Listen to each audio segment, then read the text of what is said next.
Good morning. Welcome to the Coffee Run Live, episode 391. I've been doing all the schoolwork today. I don't know how your Friday is going. My Friday is going pretty well. I've done close to no work. Well, I kind of figured that I sort of paid the price for that yesterday. Or paved the way yesterday. Today's maybe my reward. I don't know.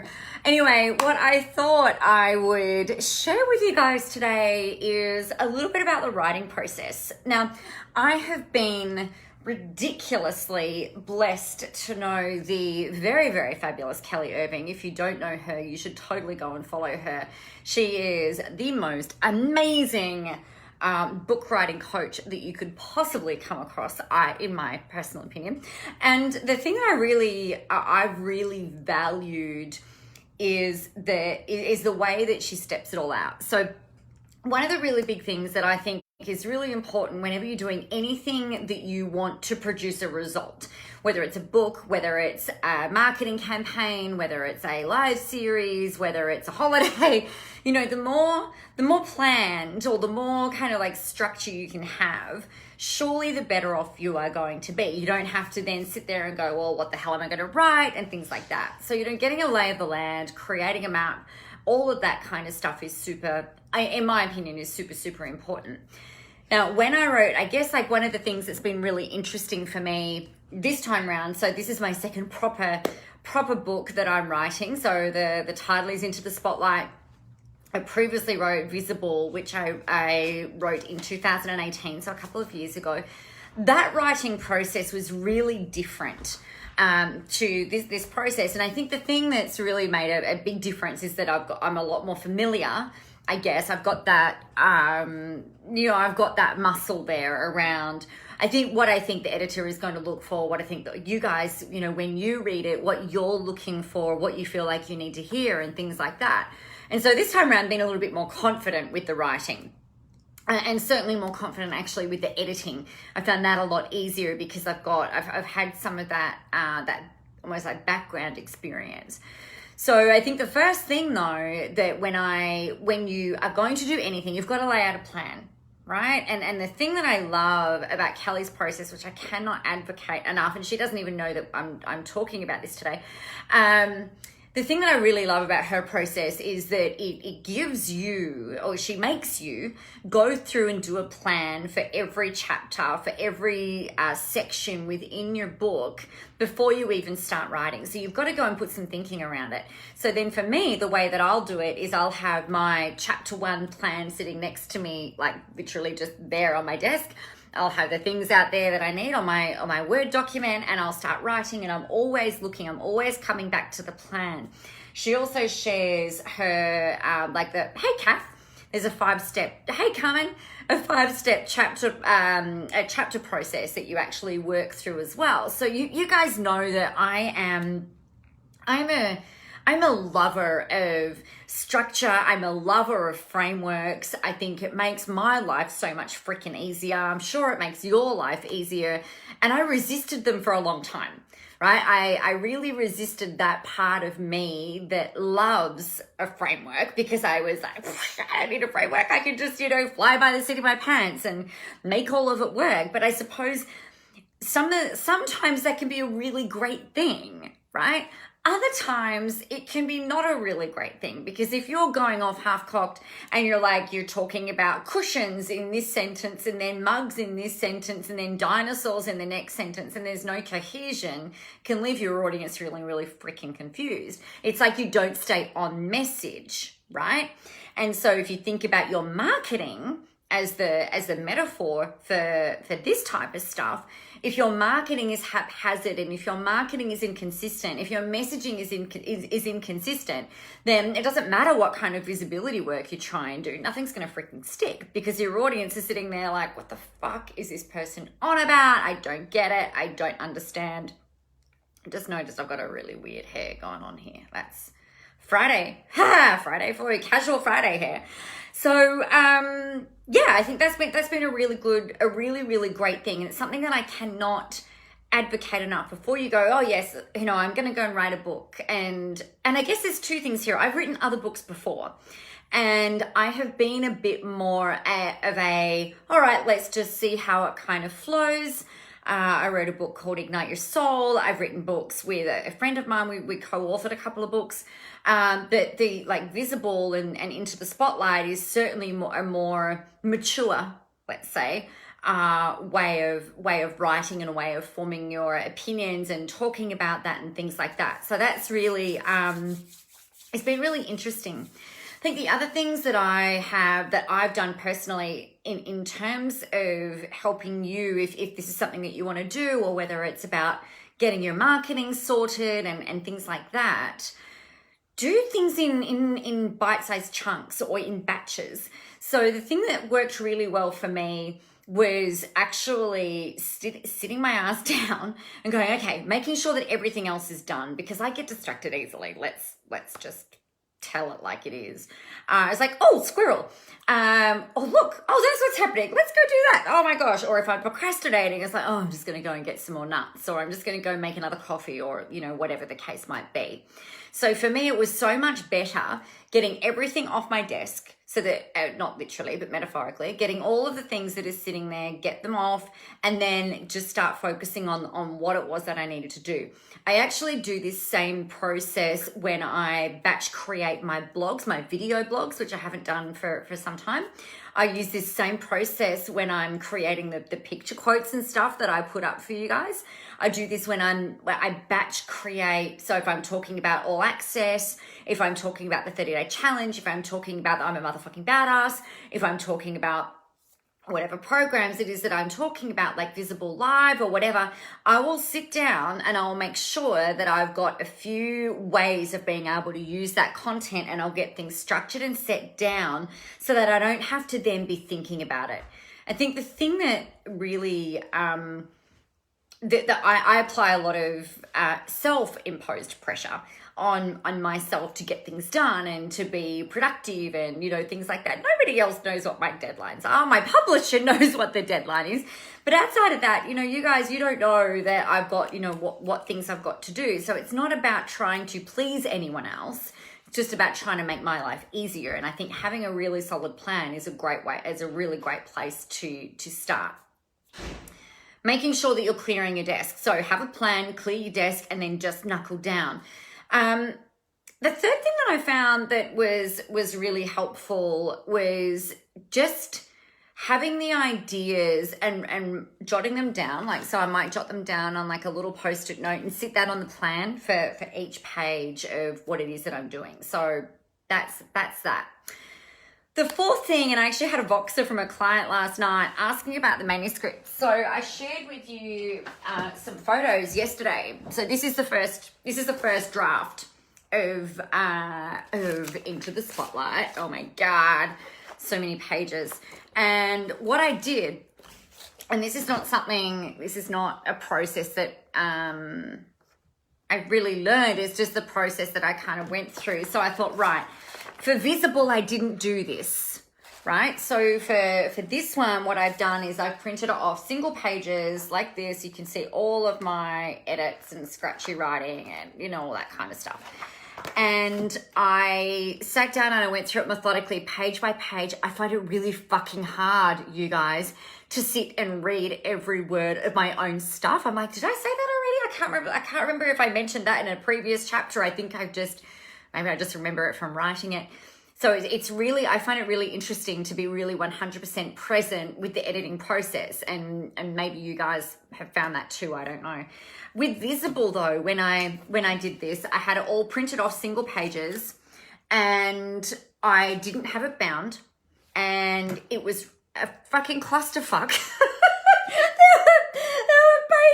Everywhere to try and edit that book, self-edit that book was real. I found it really, really, really hard, a lot harder than this time around. And what was curious about that, in Visible and in this book, I talk about your self-talk. I talk about self-doubt. I talk about, imposter syndrome. I talk about that stuff, you know, sitting there thinking, you know, being worried about what your peers are going to say. Is this going to be taken seriously? What the fuck is my editor going to say? You know, I know they've got my back and they're cheering on for me, but you know, oh my God, is this too simple? Am I making it too complicated? There's all of this kind of chatter going around and around and around. This time round, it wasn't quite as bad as what it was with Visible. But it's a really interesting kind of thing and kind of ironic given that I'm writing about it.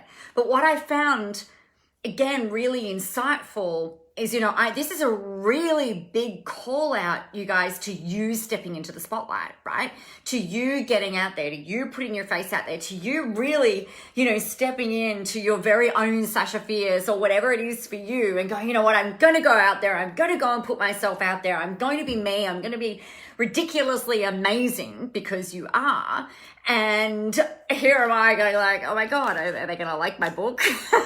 So it's kind of ironic that the thing that I'm asking you to do is some of the stuff that I'm working through in this medium. Obviously, when it comes to physically putting myself out there, you know, that's fine. I don't have an issue with that. Been doing that since 2010. Don't have an issue with that at all. But for the book, it's almost like this is my little baby.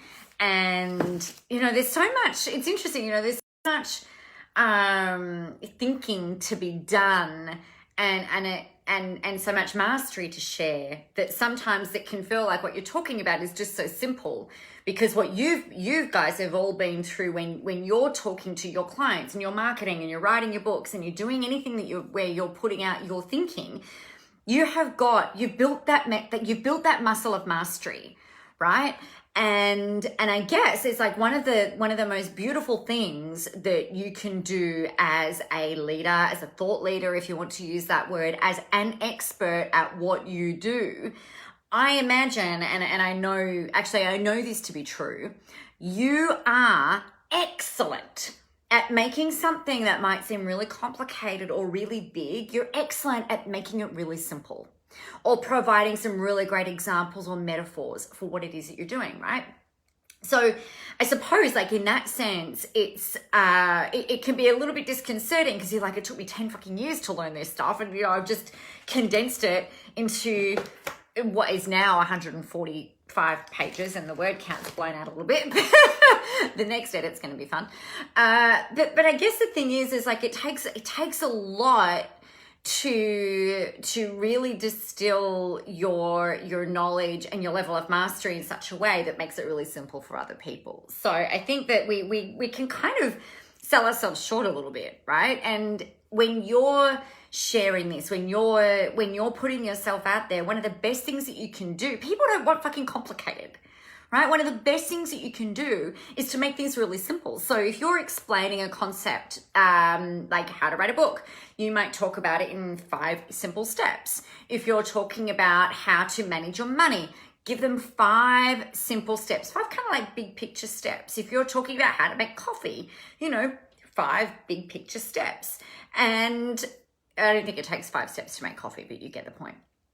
You know, it's really important to not undermine and undervalue your experience. So this kind of segues beautifully into a conversation I was having via Messenger today with just an amazing, beautiful, gorgeous lady who I worked with in 2010 or 2011. It was really, really early on in the days. I traveled to Brisbane and she was a client while I was up there. We did a style and branding day. And it was so much fun. And she messaged off the back of a story I put up today, which was, don't you just hate it when, words to this effect, don't you hate it when you see somebody who's got less experience than you seemingly doing better? And then the finisher was, you know, so what you going to do about it? And I know this for me, if there are times where I will see people who are brand new into the industry or people who don't have as much experience, I'm like, for fuck's sake, you know, what? Like, that's just not fair. You know, I've put 10 years into this. There's been blood, sweat, and tears and, you know, all of this, that, and the other. And I'm really happy for them that they're doing really well, presumably doing really well. And I'm like, man, you know, I'm also doing really well, but fuck, you know, I laid so much groundwork for all of this to happen. And it's like, man, I wish my momentum curve had happened that little bit faster. But, everything happens in the way that it's supposed to happen, right? And Tony Robbins says, things don't happen to you, they happen for you. And I think that's a really powerful thing. But anyway, so we were having this conversation via Messenger about how, it's really interesting seeing this stuff happen, and how my observation is that when you've been doing something for a while, and, whether it's a couple of years or, a bit further into your journey, for me, it's 10 years running this business and about 15 years running online businesses, but 10 years in this particular business.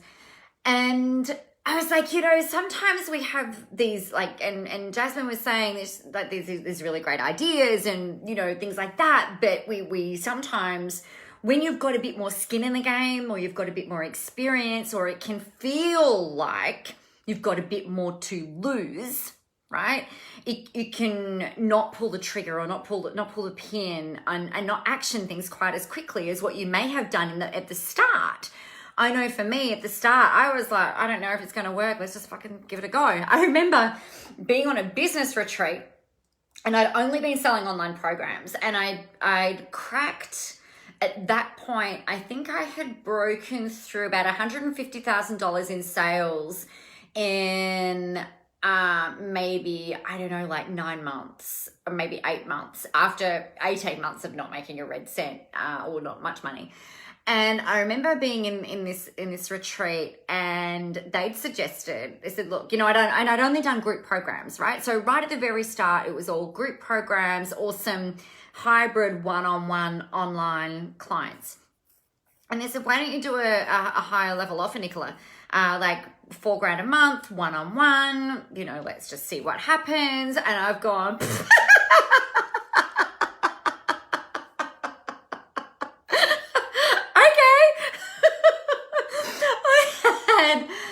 at that point, I'd had people who had invested $6,000 to do an 8-week program with me, right? So, I'd had that working, but the thought of someone investing $4,000 a month to work with me one-on-one was just so, it was like if you've been living in a home that you maybe have bought for like $200,000, and then someone says, okay, we're going to go and buy something for $2 million. It was so far out of my realm, but I was like, all right, well, fuck it. What have we got to lose? Let's give it a go and see what happens. And I picked up 3 or 4 clients that week. And and that's why I got this tattoo. I did 118 grand in sales in a week, and commemorated it with this particular tattoo. And it was so funny, because there are different times, even, as I got on in business, and it was like, oh, well, I could go and try this, but what if it doesn't work? Or, let's weigh up the pros and the cons, and, become a little bit more analytical and a bit more pragmatic, perhaps, around some of the decisions that you make, which is not always a bad thing. But I think we do seem to lose a little bit of that fearless edge sometimes, the more experience that we have under our belt. And I think one of the challenges are to remember that, Carmen, there'll be people that come in that seem to be really successful quickly, and they do tend to fizzle out. You're right on that. But it can be really disconcerting, and it can rock you a little bit. I know it's rocked me in the past, where I'm like, man, how the heck did that happen? How did they do that? I don't understand.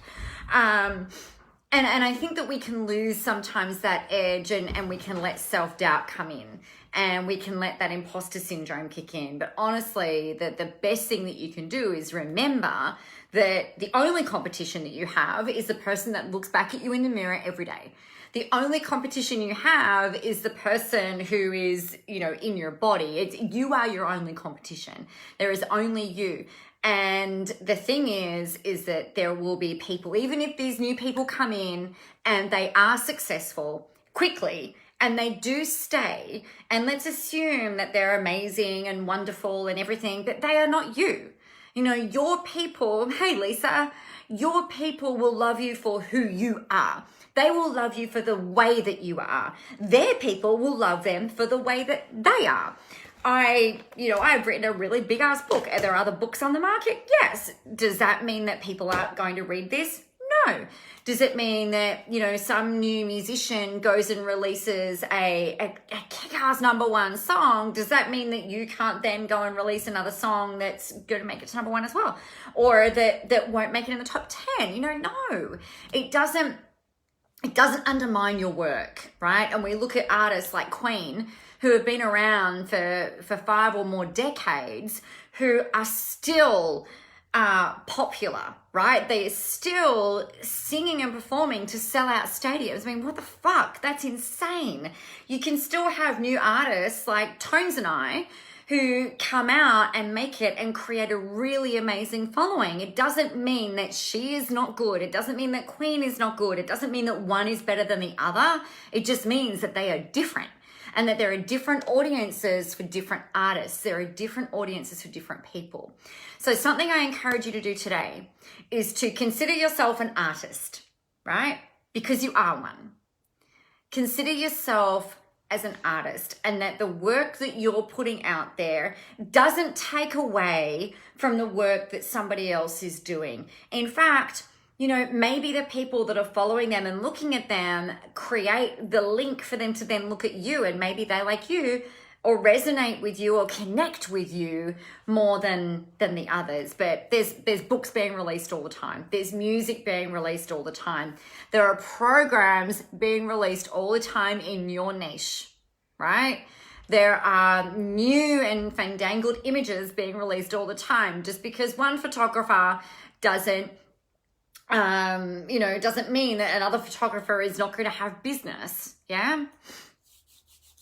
Carmen, someone told me one day, attract your audience. Yeah, exactly. And there is room for everyone, Rebecca, 100%.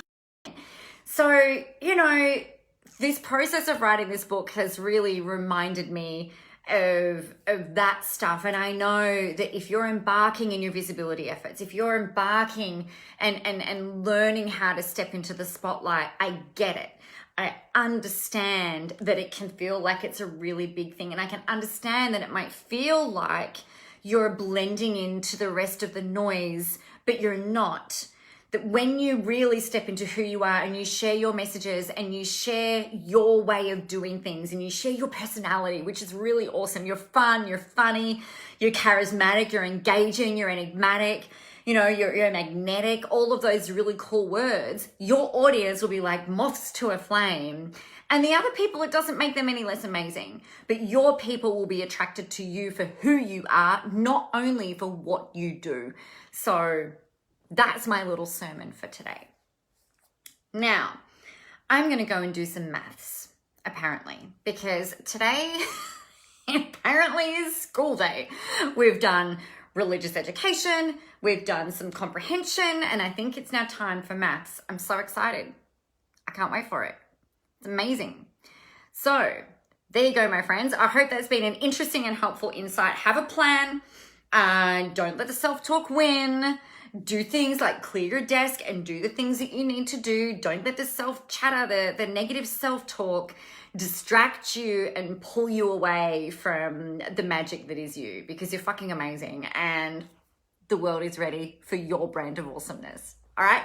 Happy Friday. I love you. I'm really grateful for all of your encouragement for this book. I'm bone tired. So I think there's not going to be too much more out of me today. I'm completely knackered. I think it's this book has taken it out of me this week. My whole heart and soul has been poured into it. So I'm going to love you and leave you. Have a really amazing weekend. For those of you who are celebrating Anzac Day in the morning, will be out there on the driveway. I think it may be 5:30. So stay warm, stay safe, and the world is ready for your brand of awesome. Get out there, go help some people, and have a whole ton of fun doing it. All right, you guys, I'll talk to you on Monday. Mwah. You're awesome.